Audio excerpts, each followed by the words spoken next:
Industrial എസ്റ്റേറ്റിൽ വൻ തീപിടുത്തം. പ്ലാസ്റ്റിക് സംഭരണശാല കത്തിനശിച്ചു.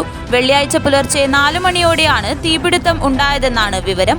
തൊഴിലാളികൾ വിവരമറിയിച്ചതിനെ തുടർന്ന് കാസർഗോഡ്, കാഞ്ഞങ്ങാട്, കുറ്റിക്കോൽ എന്നിവിടങ്ങളിൽ നിന്ന് 4 യൂണിറ്റ് ഫയർഫോഴ്സ് എത്തിയാണ് തീ അണച്ചത്.